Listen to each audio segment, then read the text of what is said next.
Entendido mesmo, pessoal? Entendido mesmo sobre a outra aula? Sim ou não?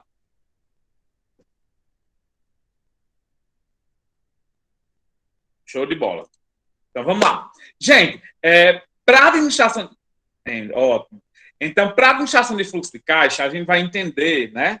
A administração financeira, a gente vai entender agora sobre o que é o fluxo de caixa. O que é fluxo de caixa? Né? É o primeiro tripé, né, da outra aula, é o primeiro tripé da gestão financeira, é o caixa. Então, é importante que a gente entenda como é que funciona esse caixa. Né? Então, a administração de caixa compreende não só o lançamento histórico de entradas e saídas, mas também as provisões de entradas e saídas e futuras de controle dos recursos disponíveis. Então, não só no dia a dia, mas também possivelmente o que vai acontecer, o que possivelmente você vai projetar. O fluxo de caixa não compreende não só o pagamento e o recebimento do dinheiro naquele dia, naquele momento, mas também o futuro da empresa, porque é projetado em cima de um fluxo de caixa. Concorda comigo que quando uma empresa tem uma saída de caixa, quando só tem saída de caixa, o futuro dessa empresa, a projeção é que futuramente ela falta dinheiro? Falta dinheiro no caixa, é aí onde você pode buscar os capital próprio, os capital terceiro, desculpa. Então, se você tem só saída no seu caixa, né? Você tem um caixa lá, você tem um caixa de R$ 100, e aí você todo dia paga 10, todo dia paga 10, todo dia paga 10, todo dia paga 10, todo dia paga 20. Aí depois vem 2, aí vem... E nada de entrada, daqui a pouco vai acabar os R$ 100, não é verdade? E aí, se você acabar os R$ 100, então você começa a fazer provisões também de futuro. Então, é onde está o é onde está esse projeto de caixa. Então, ele não serve só para a gente fazer essa transação diária, mas também para a gente projetar o futuro empresarial, o futuro financeiro da empresa. Tá certo? Então, isso é para que serve o fluxo de caixa. Então, os fundamentos do fluxo de caixa: identificar os recursos financeiros disponíveis e necessários para financeiros da empresa, né? Elaboração de um plano geral de operações, acompanhar, antecipando o comportamento dos ciclos operacionais, as variações que tem reflexo sobre o caixa operacional ou o capital líquido da empresa, capital líquido da empresa, prever a curto e médio prazo fontes de custo de financiamento para possíveis necessidades de moeda. Então, prever, sim, esqueci de falar, sempre, o fluxo de caixa a gente vai trabalhar no curto e médio prazo.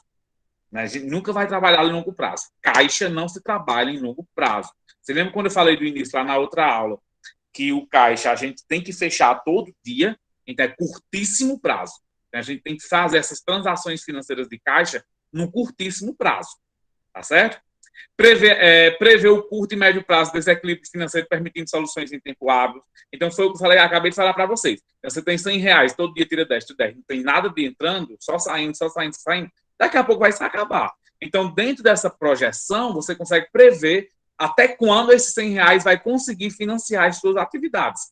E quando você vai precisar voltar a buscar capital, seja próprio, seja terceiro. Olha a outra aula voltando. Tá certo? Reconhecer e administrar o grau de liquidez de uma empresa. O que é grau de liquidez? A capacidade de transformar seu ativo em dinheiro vivo. Avaliar e maximizar o retorno sobre o investimento, o valor da empresa. Administrar o valor de crescimento médio a longo prazo, estratégico. Prever aplicações ou a capacitação de recursos financeiros. Enfim, em inúmeras funções, a gente tem um fluxo de caixa. E aí, a gente tem a forma de apuração, né? Segundo contabilmente falando, vocês sabem que a gestão financeira ela anda assim, atrelada, ela anda colada, ela anda junta mesmo com a contabilidade. Não tem como fazer gestão financeira sem fazer contabilidade. É por isso que naquele dia do evento eu disse a vocês que eu faço contabilidade, porque eu gosto muito da gestão financeira e eu preciso entender muito as coisas da contabilidade para poder trabalhar na gestão financeira. Então, as formas de apuração de resultado, né, o fluxo de caixa, os fluxos de caixa, o fluxo de caixa, o próprio fluxo de caixa, principais transações que afetam o fluxo de caixa, o DFC, método direto e indireto, comparação de fluxo de caixa econômico e financeiro. Esse é o que a gente vai ver nessa aula de fluxo de caixa. Então, a forma de apuração. Segundo a contabilidade, a forma de apuração de fluxo de caixa são duas, através de regime de competência e de regime de caixa. O regime de competência ele pode ser caracterizado como regime econômico, valores contabilizados conforme ocorre o fato gerador, né? Receita contabiliza quando for gerada, independentemente do seu recebimento financeiro, e as despesas contabiliza quando for consumida, independentemente do seu pagamento. Então, quando se fala em regime de competência, ou seja, independente do dinheiro saindo ou não do caixa, entrando ou não no caixa, esse dinheiro tem que ser lançado no caixa. Esse evento tem que ser lançado, tem que ser informado ao caixa. Isso quer dizer o regime de competência. Então, digamos que você vendeu você faz parte de uma loja de imóveis e vendeu uma cama em 10 parcelas de 100. 10 parcelas de 100. A primeira parcela para daqui a 60 dias. Pelo regime de competência, você vai lançar num caixa e daqui a 60 dias você vai receber R$100. Pelo regime de caixa, né, é totalmente o oposto, já falando de baixo. Você só vai lançar no caixa quando os R$100 entrar de fato na sua conta ou na conta da empresa. As receitas e receita são contabilizados no ato da entrada e da saída, que é conhecido como encaixe e desencaixe de caixa. Então, pelo regime de competência, segundo contabilmente falando, você só lança no caixa quando o dinheiro... Ou você vai lançar no caixa, independente de entrar ou de sair o dinheiro, você vai ter que lançar e vai existir essa projeção, esse fato de caixa. E pelo regime de caixa, só vai lançar quando realmente o dinheiro entrar. Você não vai lançar em nada no caixa quando não tem o dinheiro. Já qual é o mais certo? E aí depende do seu contador, depende de como é que vai o gestor financeiro fazer, de como é que vai... de como é que vai ser a gestão financeira da sua empresa, enfim, depende de muitas coisas. Qual é o certo ou qual é o errado? Não existe certo ou errado. Existe o que vai ser lançado e o que não vai ser lançado dentro da sua contabilidade. Né? Então, não existe certo ou errado. Olha aqui a diferença de como é que funciona esse exemplo de regime de caixa e regime de competência. Olha aqui. A companhia XYZ vendeu no ano X1 R$20 mil e recebeu 12 mil. O restante receberá no futuro. Teve como despesa incorrida R$16 mil e pagou até o último dia do ano R$10 mil. Olha aqui a diferença. O que é uma DRE? DRE é uma demonstração de resultado de exercício. É quando a gente vai entender que se a empresa está tendo lucro ou prejuízo através dessa DRE que a contabilidade nos dá.